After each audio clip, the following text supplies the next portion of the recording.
I guess I always wanted to become a dancer when I was in my teenage years. And then somehow, long story, it morphed to music. Um, but I always kind of felt very connected to dancing and to moving on music. And to me, it's like a big translator of how you experience music in your body. Like you dance to it.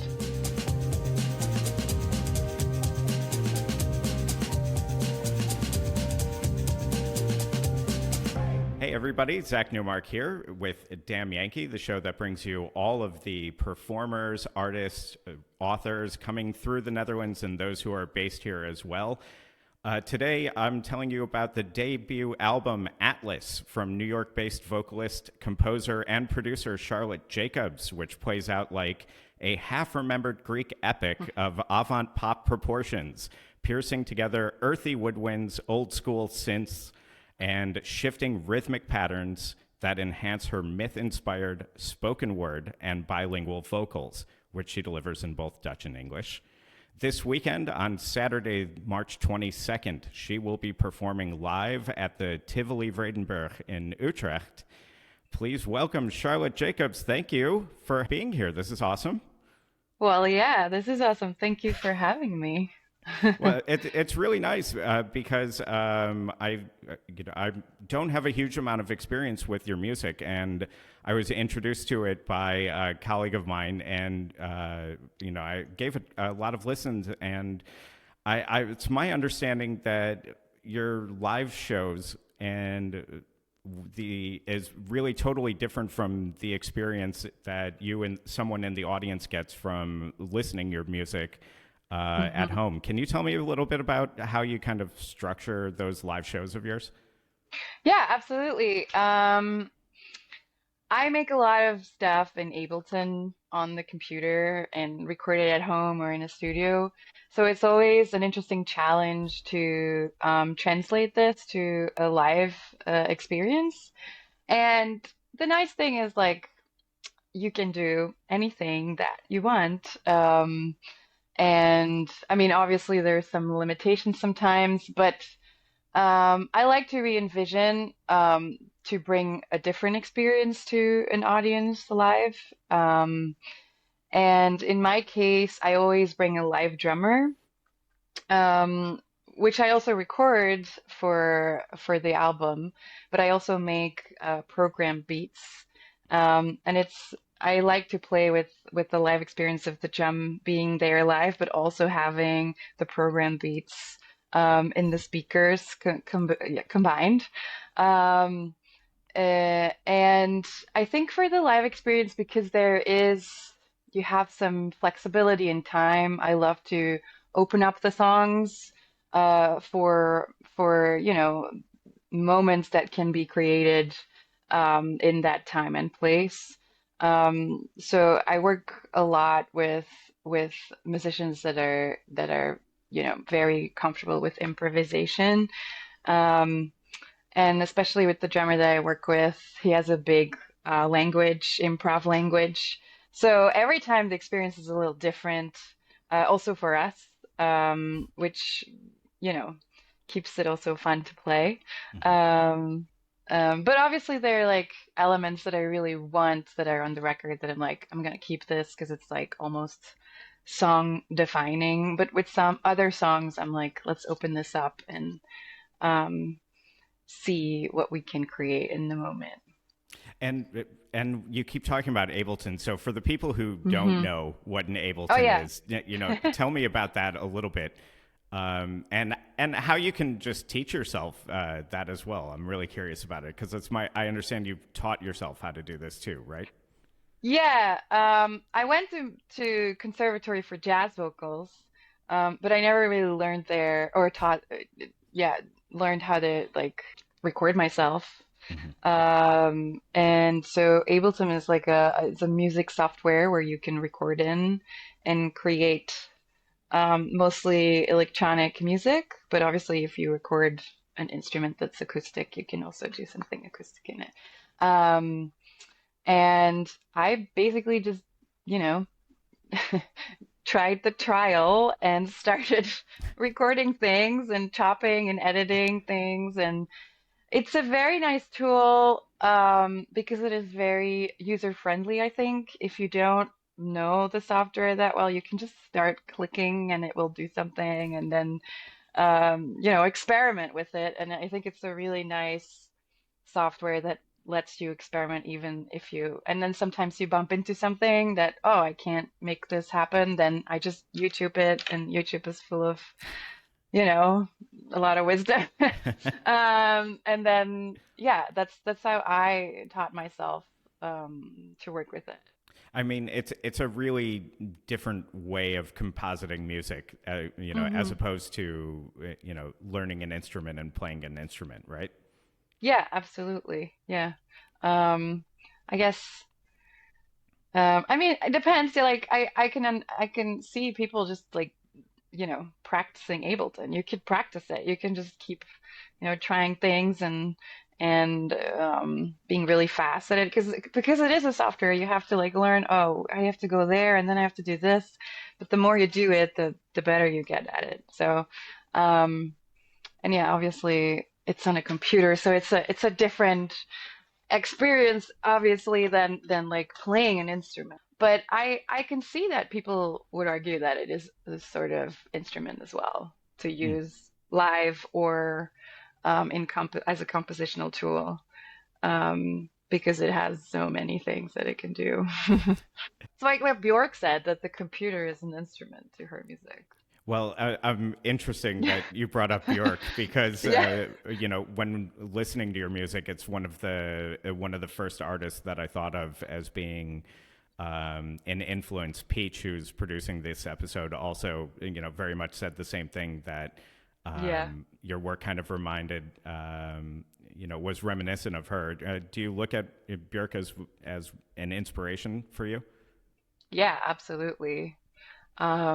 Yeah, she is also somebody that reinvents herself every time and pushes a lot of boundaries. Also like genre boundaries. She makes pop music, but also experimental music, super electronic sometimes. Then she writes a string arrangement. So yeah, she's kind of a mother of many things that I do, and a big inspiration. But I would also think that a person like Anne Clark is a big Mm-hmm. inspiration too, which is like more spoken words on like electronic music. She's more like a poet. But what she did in the 80s also really influenced this record specifically, I think. It's interesting Yeah. because I was listening to some of your songs earlier today also, and I can't remember which one. Do you have a song that's called "Half" or something like that? No.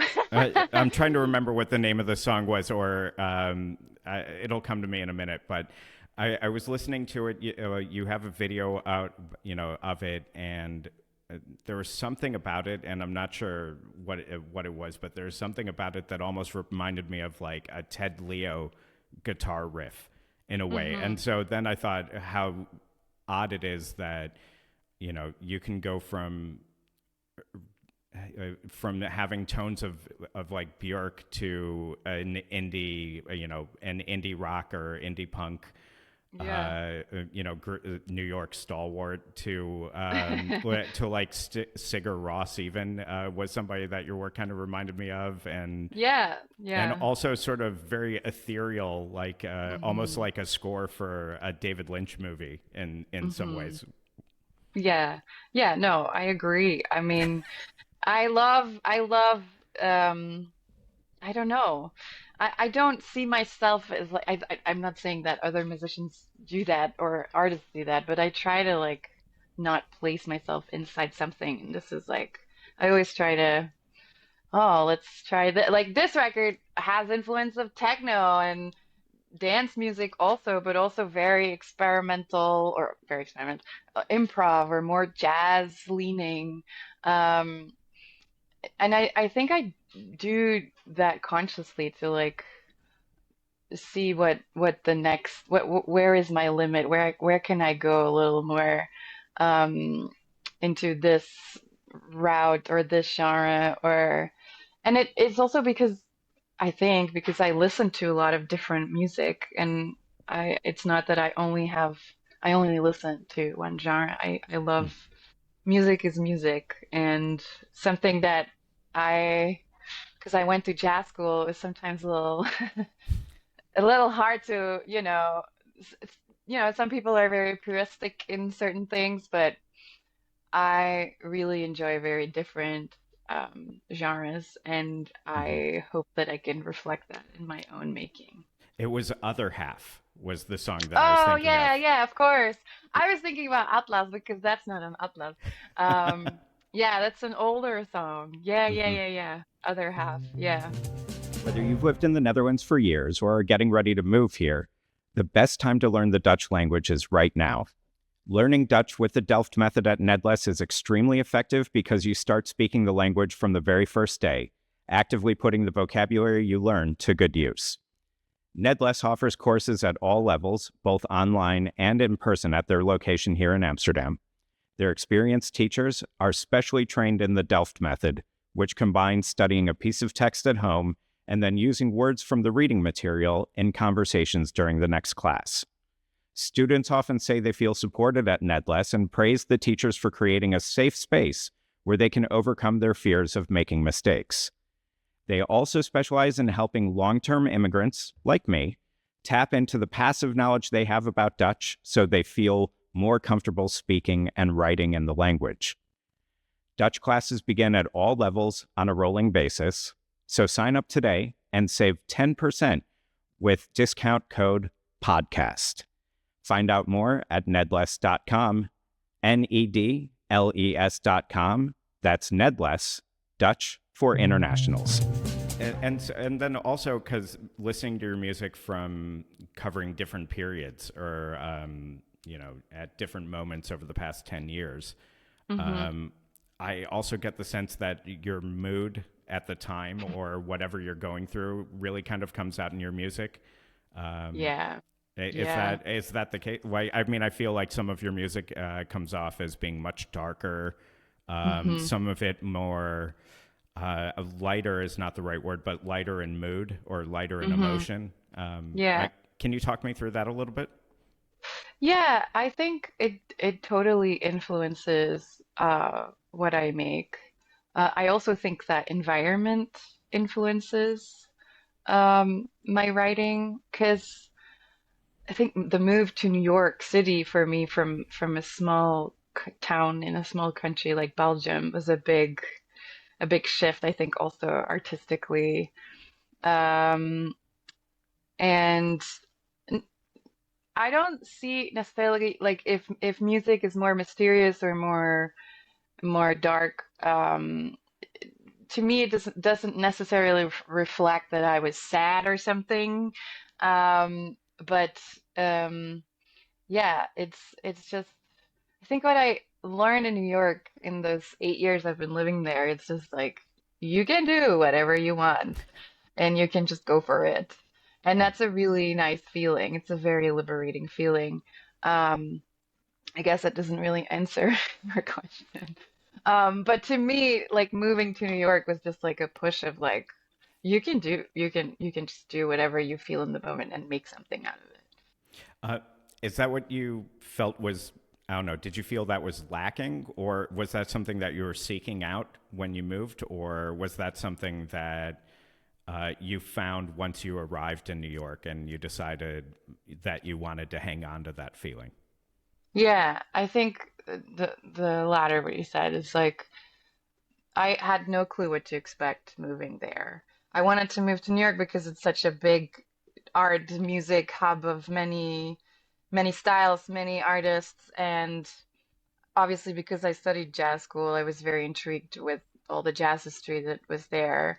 Um, but then when I moved, I was just like, kind of in the beginning overwhelmed with what was possible because Belgium and then specifically Flanders, it's really small and we have really good bands and like a very great music scene, but it also felt a little bit like I'm not really that, but I'm also not really that. I'm like in between, and then I don't know. I just was like I want to just go to New York and see what it's like, and see um see what it will do to me as an artist and as a musician. And it just opened up so many things, and I've learned so much there.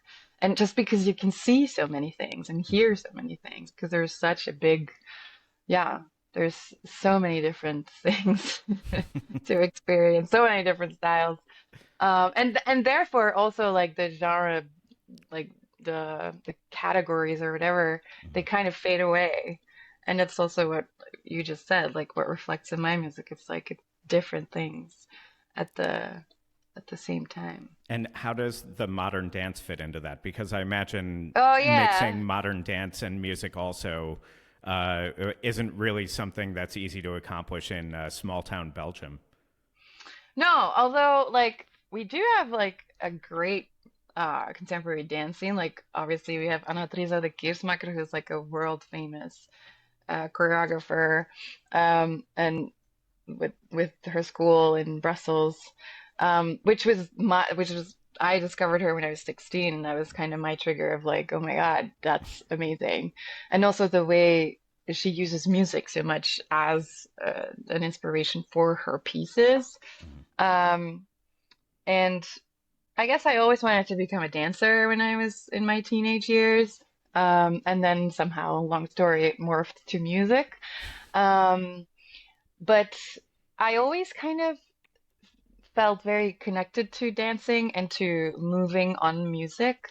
And to me, it's like a big translator of how you experience music in your body. Like you dance to it. It's like a big, yeah, like almost like the ultimate, I don't know if it's the ultimate experience, but maybe it is like it's almost the ultimate experience of experiencing music. It's like moving on it, Mhm. and the connection to it.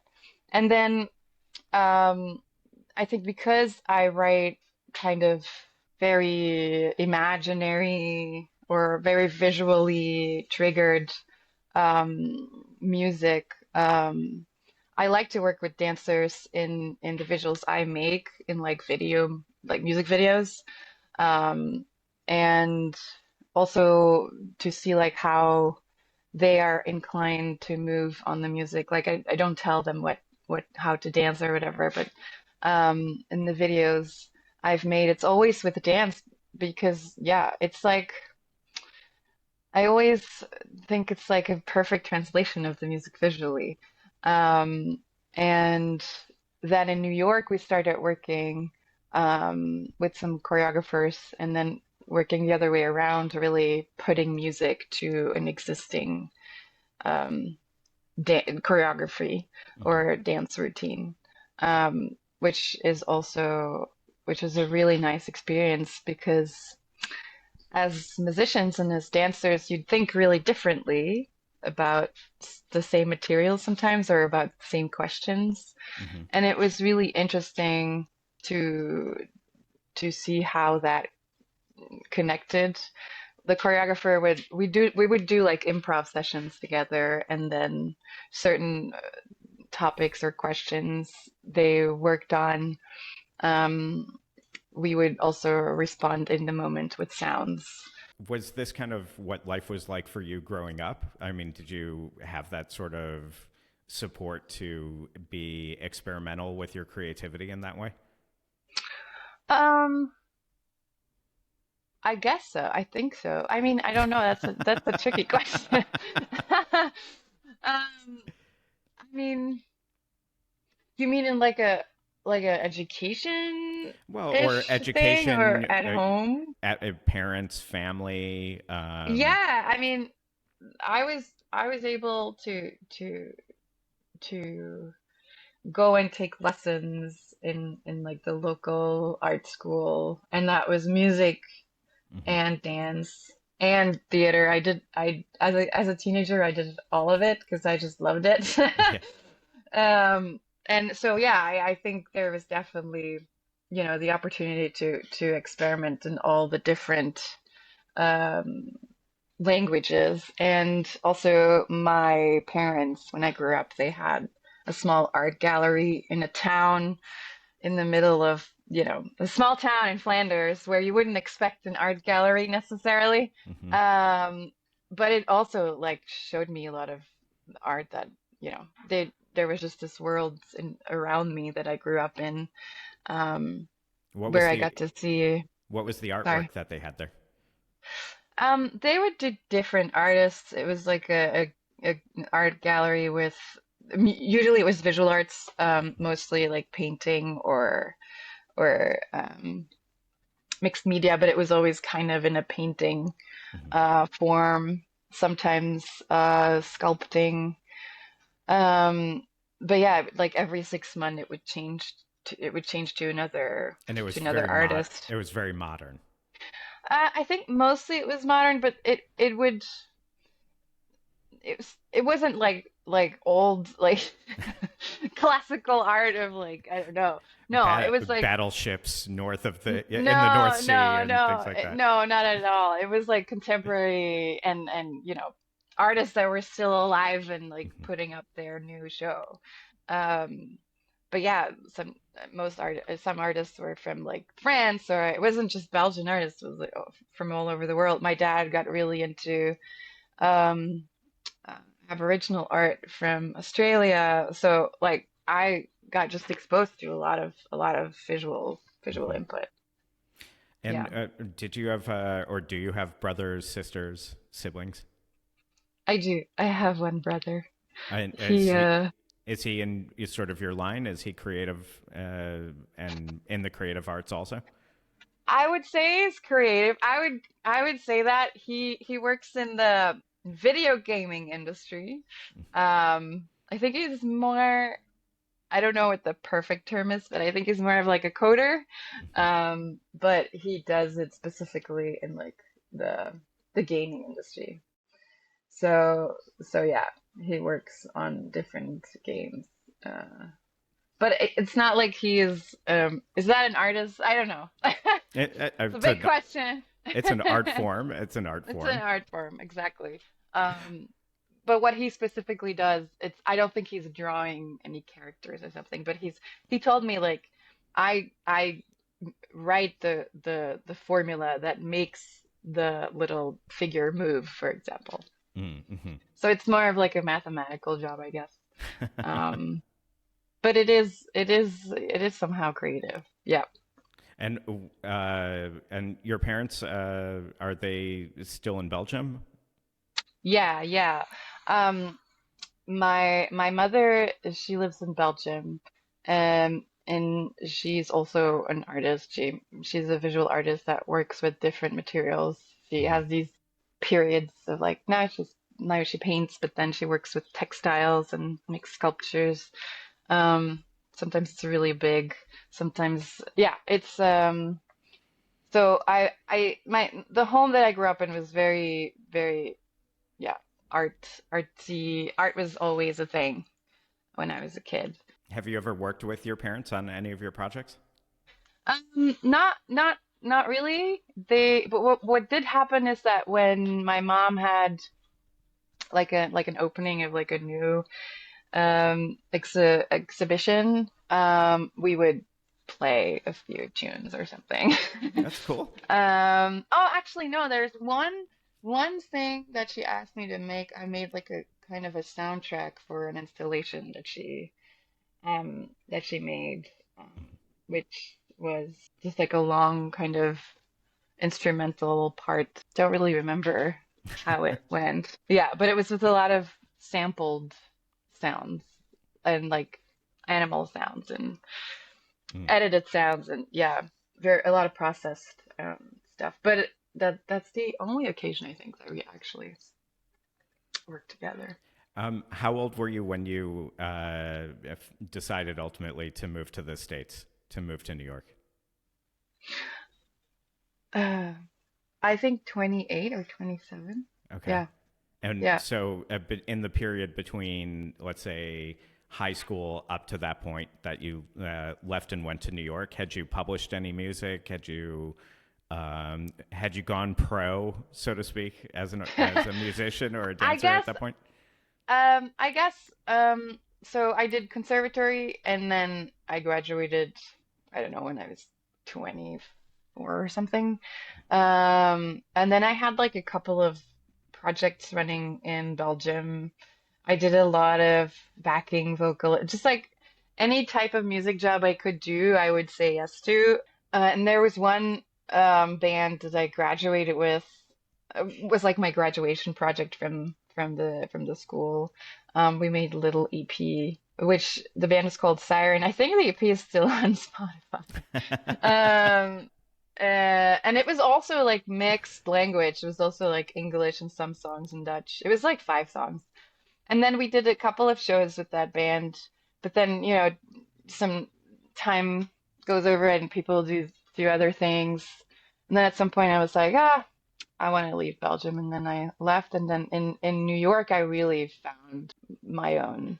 So here's kind of where I get really curious because I think it was, I want to say maybe a year ago, maybe a couple of years ago, that I want to see if I can read it exactly, but the Volkskrant described your music. That's the newspaper here, based here Yeah. in Amsterdam, as being sort of like caressingly soft sound sculptures rather than Yeah. pop songs. And Yeah. when you kind of talk about it, your dad had this art gallery and Hmm. with a lot of mixed media and with Hmm. with sculptures and your mom's work as well. Hmm. Um, I'm just wondering how you go from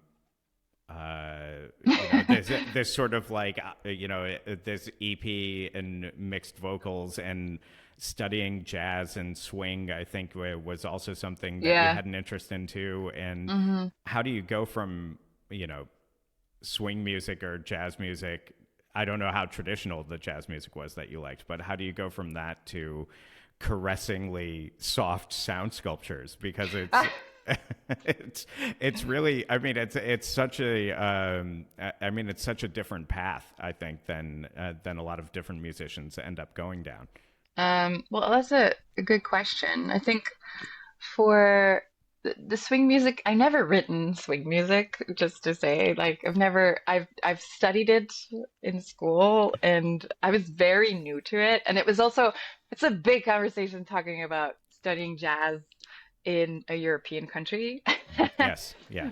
Um, because, the tradition is from somewhere else, so um it's a lot of years that go in between. I mean, at least 10, if not more. Hmm. But I think just every time I made a new song or make a new record, or make a new cycle, it's like the more I get to know myself in a way, the more I know like who I want to be. I don't know if you ever know who you are in this life. It's such a big question, but it's just like it feels like every time I go through this album cycle, it's just the closer I get to my true self somehow, if that makes sense. Maybe that's too philosophical. Um, I and I would expect think, your answer to be philosophical, considering like all the themes in your music are yeah, I'd say philosophical and yeah, driven by old religion and exactly. mythological tales and whatnot. Yeah, I think that, yeah, it's kind of a way of transforming yourself into something new. And I think it's nice to just like make something else, make something different than you did last time. And I have I already know that the next record that I'm working on right now is gonna sound different than Atlas, but I think the main thread of all the things I do is my voice, because my voice has a specific texture and sound to it that it kind of, to me at least, maybe not to everybody, but to me it makes it like it glues it all kind of together, and people it makes the music's sound that it, because that is my instrument and Hmm. it's in every song that I make, because it is very vocally heavy. um and I think that's like the true line of it would always start from the voice, and it will help you carry through the entire music experience whatever may hit in between, if it's an acoustic drum or I don't know, a techno sequencer. Um, and I think I also like to challenge listeners to like, and now we go there, Well, or to like an unexpected turn. Um, I think it's nice to open up a world sometimes out of the blue. would you describe your music as challenging? For me, it's not. Hmm. For me personally, I don't know. But from what I've, just from the feedbacks that I've had from certain people, some people say it's very approachable. Some people, I don't mean with challenging of like I can't listen to it challenging, but Mm-mm. I'm trying not to do the thing that you expect to happen. I think that's what I mean by challenging. I would say challenging in the sense that singing in two different languages can Yeah, be challenging, exactly. and singing, also listening to songs that are presented in different languages can be, Hmm. um, can take a reader, can take a listener off guard, Hmm. and force them to kind of take a step back Hmm. um, and maybe listen to the music from a different perspective as well. And I also think that um, your songs don't follow, let's say, the traditional. Song structures. Yeah, Yeah. especially the traditional song structures, especially of what you studied as Yeah, well. no. I mean, No. unless when you're talking about jazz and studying jazz, you're talking about something like Mahavishnu orchestra or something like that. Right. But Yeah, yeah, otherwise, yeah. you like, I wouldn't say that your music fits into very many traditional ideas of what this genre is or what that genre is, or No. subgenres even. No, yeah, exactly. And I think that's also a conscious decision. Hmm. Like, I'm not gonna follow it because I don't know, just because I don't feel like it. This is not where I want to go. Um, but yeah, I mean, uh, it's true that what you're saying is right. And how do you find the other artists that you end up working with on these different albums? Because I imagine you also have to find kind of like-minded people who Yeah. are interested in your sort of your vision for what these types of songs are. Yeah. Yeah. That's nice about New York. Yeah. There is so many people, and it's also nice that if you have somebody in mind or a certain sound in mind, you can go and check out a show and see how they play, and I feel in my experience at least is that in New York there are a lot of people and everybody's trying to do their thing, but there is also an openness of working together. Um, and this kind of, in the music community, this kind of thing of like, we're all,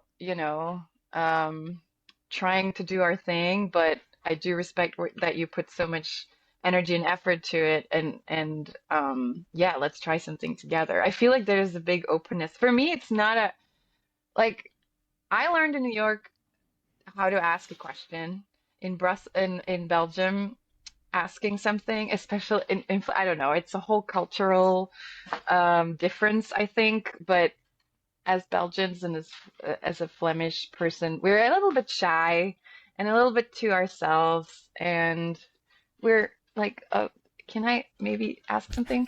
Like we're very kind of, um, you know, doing our thing. I won't be bothering you. I'm so sorry about you. And in America, it's very different. Like people are just out in the open. They call loudly. You can follow the conversation in the restaurant, the table next to you or two tables, like Yes. it's such a, and I learned maybe it is just like how to fit in that kind of how to blend in that kind of way of communicating to each other. But learned that asking question wasn't a big deal at all, Mhm. and asking questions is a very good thing to do.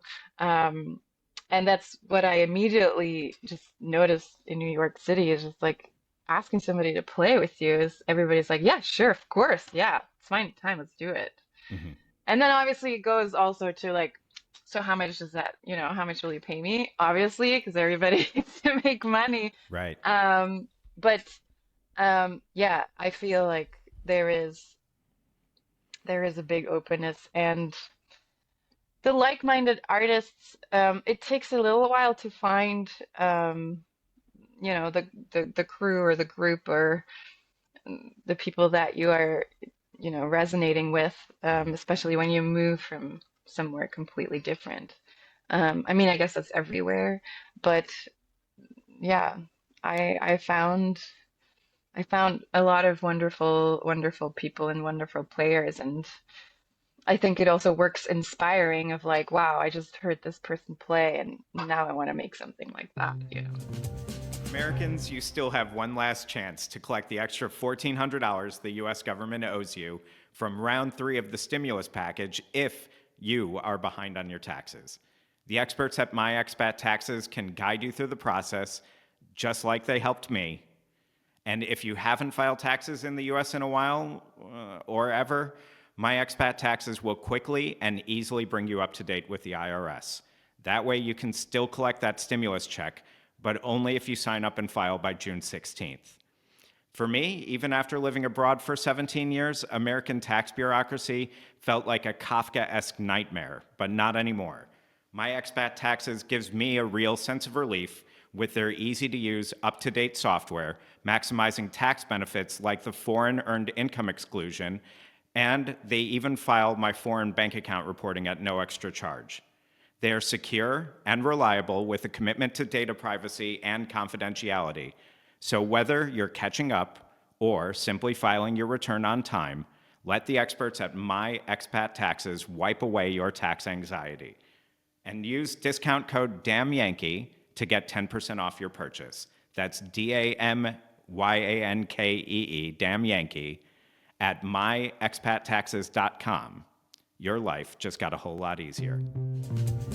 Is it difficult living in New York, especially? And I think you live in Brooklyn, right? Yes, I do. So is it difficult living in such an expensive part of the world, doing the work that you do, or is it manageable to, well, let's say, not live as a starving artist, basically?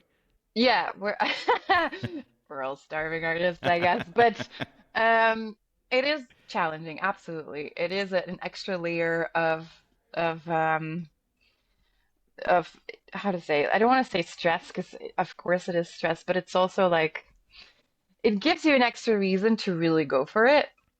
And you don't have I don't know if I want to say time, but you don't have this the you can't relax really. You just have to like you have to go, and if you go for it, you know you have to try to make it work. But I feel in Belgium because there is kind of a more obviously there is a bigger network you can fall into if something goes wrong. Um, Healthcare, education, all that is like it's a huge difference. But it Right. also makes me feel sometimes that people are more comfortable at what they are, and then if they get a challenge, or I don't know, maybe that's a too difficult conversation, but because people can't really be comfortable in New York because it is so hard to just get by. It feels like people are just, if you go there, you really go for what you want to do, because otherwise you don't stay because So it is too expensive. uh, no leaving behind music to go work on Wall Street or or anything No, like I mean, that. maybe some people do that. Uh, I've heard some stories, but in my case, no, that's a big no. No, a hard No, pass. Yeah. hard pass, yes. Um, but yeah, it makes people just like go for what they really want to do. Hmm. And I think that's a very, very beautiful thing that you can just, yeah. You don't stop.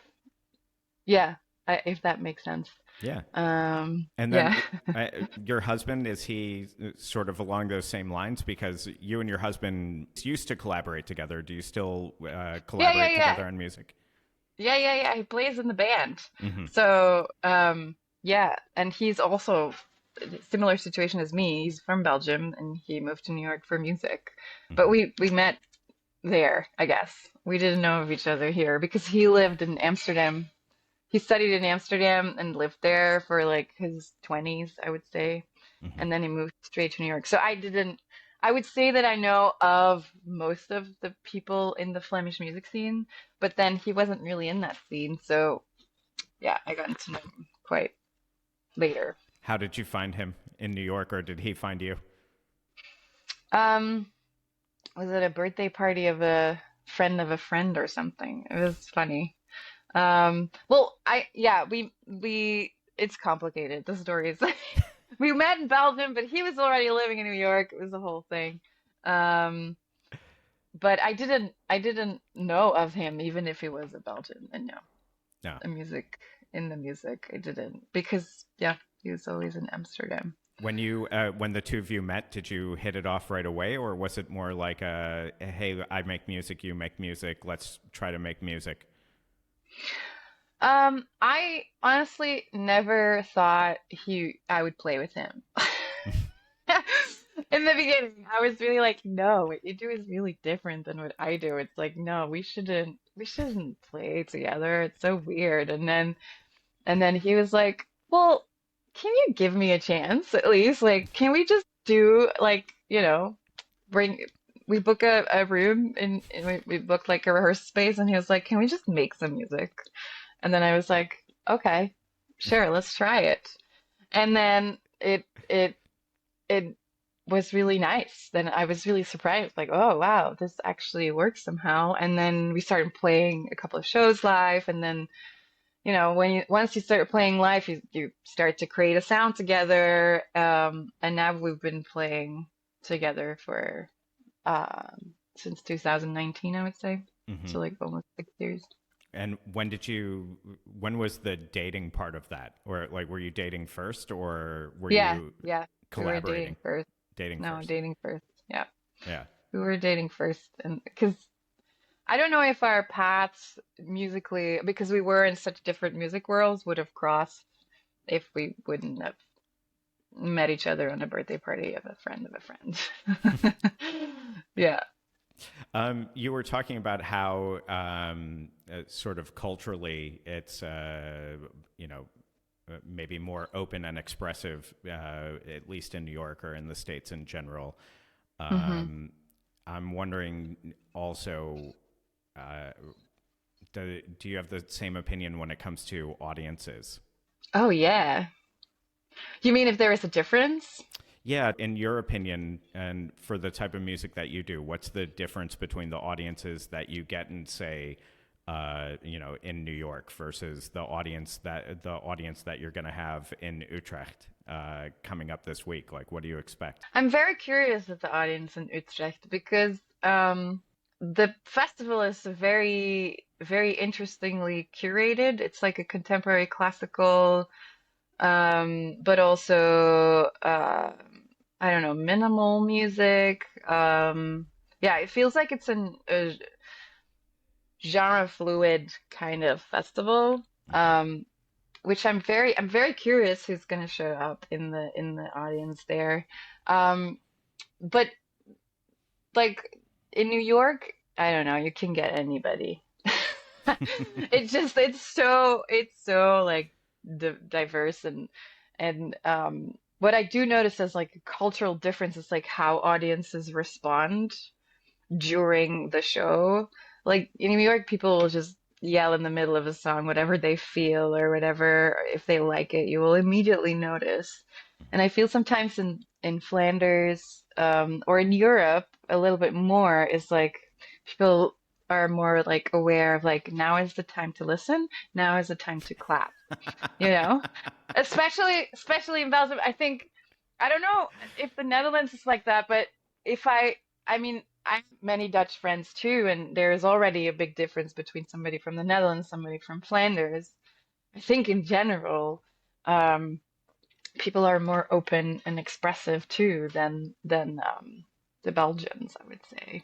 Yeah, and I think Uh, at least here, I think it maybe also depends on where your audience mhm. is as well, because an Amsterdam audience is not the same compared to say an audience for a show that I saw in Harlem, about 20 minutes away from here, and Oh yeah, yeah, and yeah. so the I'm audiences sure. can be very different. Yeah. Yeah, I feel like city audiences in general are more responsive vocally than smaller towns. I guess that makes sense. Um, but yeah, you can notice a big difference if you play for an audience in Belgium or let's say Italy also. Hmm. It's just like you can immediately notice that it's a different place that you are. It's a different culture. They respond differently to you. When you're in the Netherlands or Belgium and you're performing on stage, do you feel a difference in the level of appreciation considering that you sing in both Dutch and English? Um, I don't know. Uh, I think maybe because these audiences are also used to listening to as well Dutch as English. Hmm. Um, it feels like it's less of a thing because they both understand the language. I feel if I sing a Dutch song in New York, people are like, wow, I don't know what that was, but that was like cool, or what was language? Like there is more mystery to it, and sometimes people are maybe even more intrigued by it because they don't understand than when they do. Um, so I don't know. I don't know if there is more appreciate. I don't know. If I listen to a language that I don't know, I'm also very intrigued.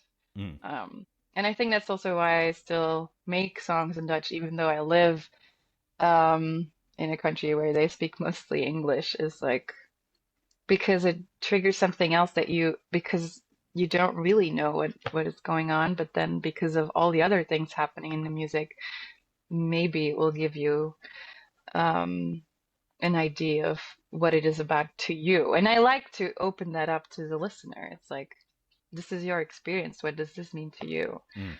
Um, so yeah, I'm very curious how people are going to respond on Saturday in Utrecht. Yeah.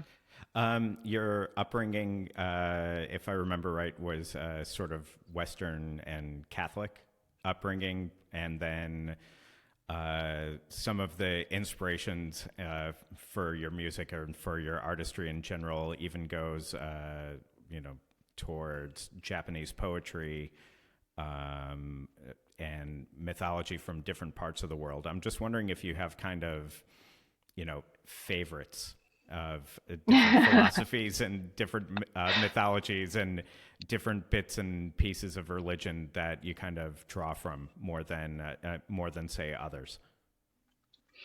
Um, yeah, it's not that I'm like a it's not that I know all these different religions and I don't even have I've never read the Bible, for example, just like parts of it. Um, but what does intrigue me is like Hinduism has so many gods and so much story. It's like I don't even know where to start. It feels very overwhelming.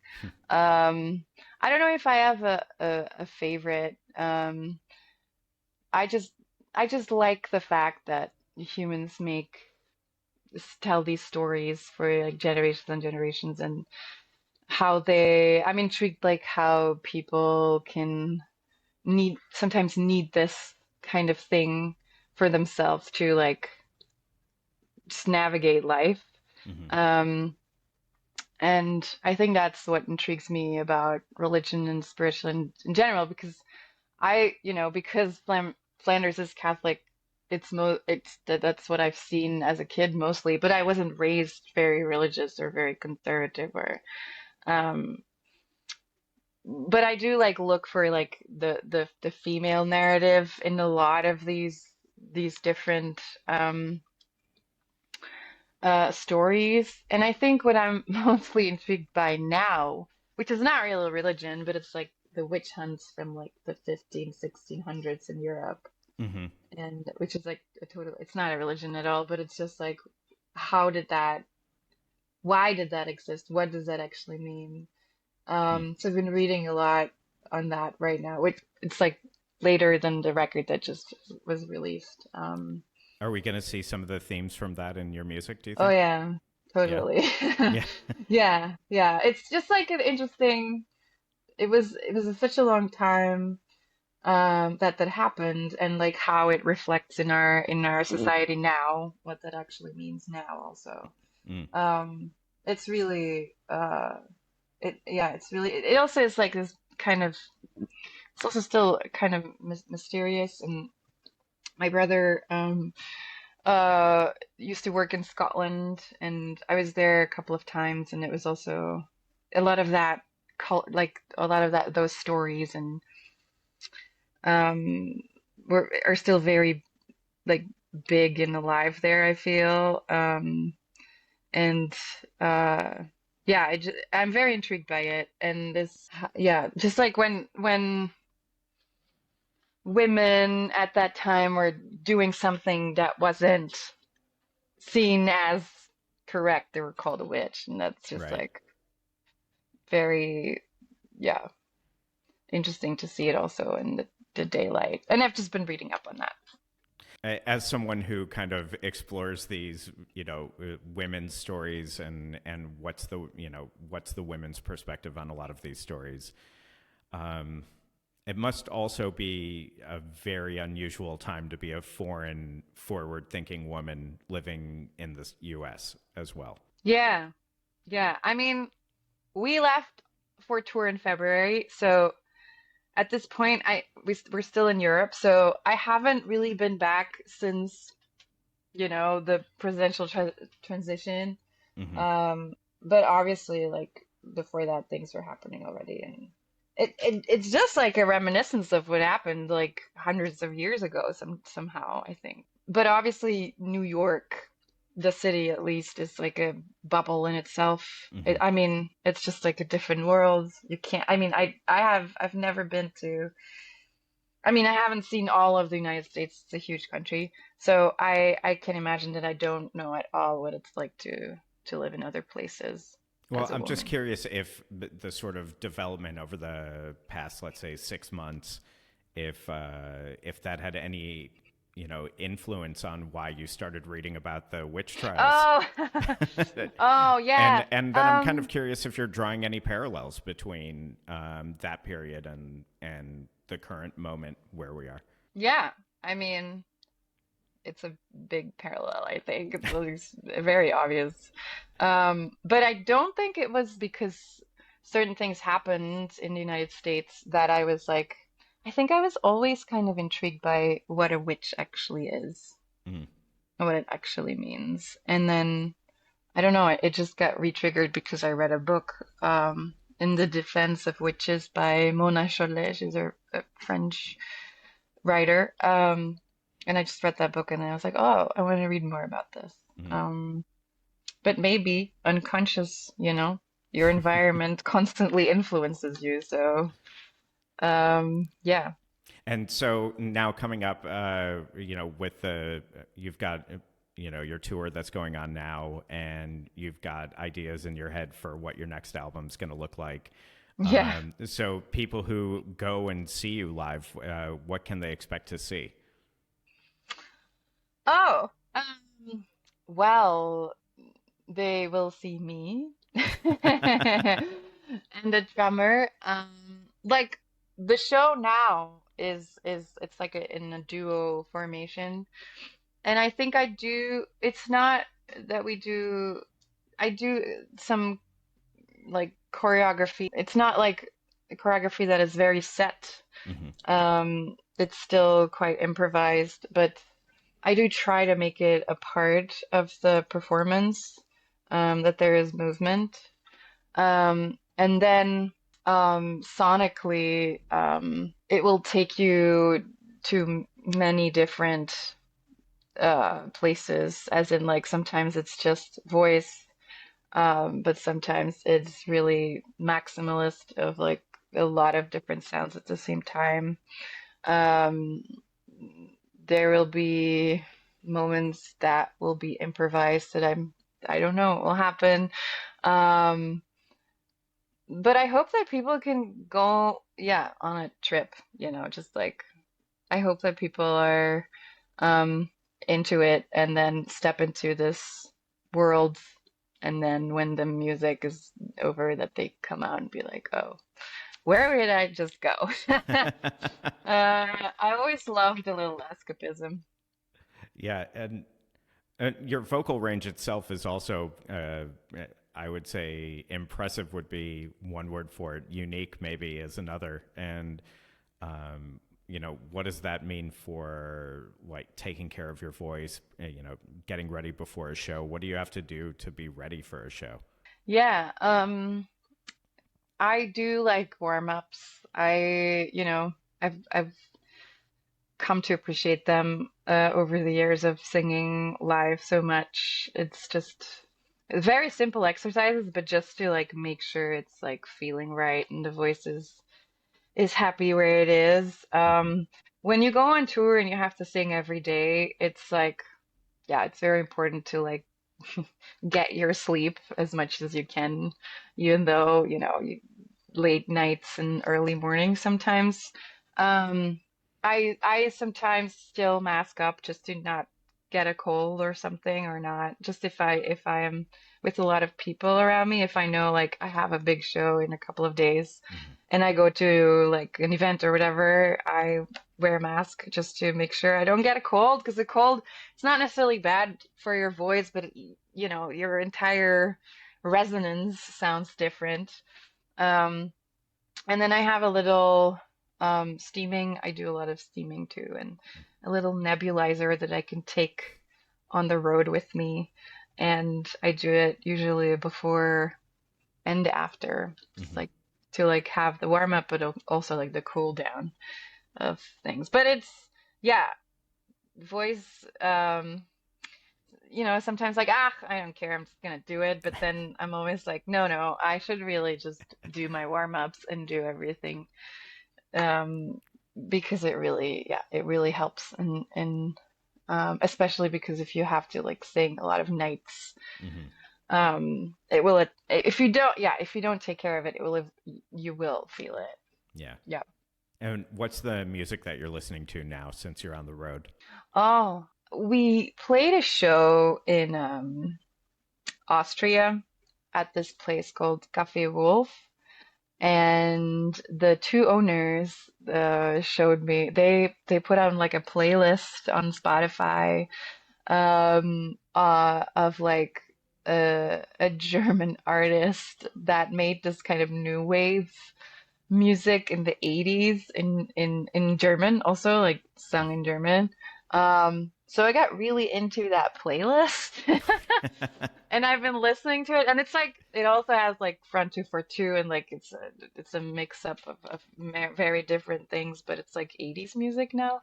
Hmm. I don't know, that was just what was on my headphones the last few days. Hmm. Um, but I always like to, yeah, the Japanese minimalism is something that I always turn to if I just need some rest and I want to listen to music, but I just, want to relax also, which is like something that I listen to a lot. Hmm. And how much longer is this tour that you're on now? When do you actually get to go back to New York? Well, the 22nd is actually the last one. So the Utrecht show is the last one. And then on Monday, hopefully Monday the 24th, we go back to New York. Yeah, how long are you going Yeah. to chill out for before you get moving again? Um, well, I'm working on a piece right now that is for a, s- the new. My friend is a choreographer or a teacher at the New School in New York, and Hmm. I'm making a piece for the students, um, kind of, it's not called a recital, but it's like their last, it's like in like their choreographer of the choreography of the year, and he's making this with the dance students. So I'm working on a little score for that, which is not going to be performed live from our side. It will just be recorded. Um, and then yeah, I'm diving into the new record. I'm trying to release something at the end of this year, but it depends on how fast everything goes. Um, but it should be a little EP, hopefully. Charlotte, where can people find your work if they want to give it a listen? We've been talking about it so much and all of Yeah. these avant pop influences and whatnot.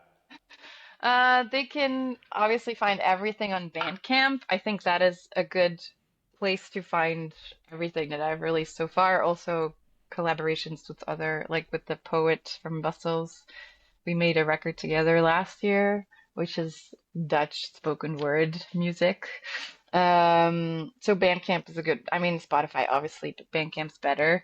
And then I have a website where you can see everything, also the videos. And then I think I'm mostly active on Instagram, I guess. And the website is charlottejacobsmusic.com, I believe. Exactly. Yeah, Yeah, yeah. I didn't say that, but it's true. you should.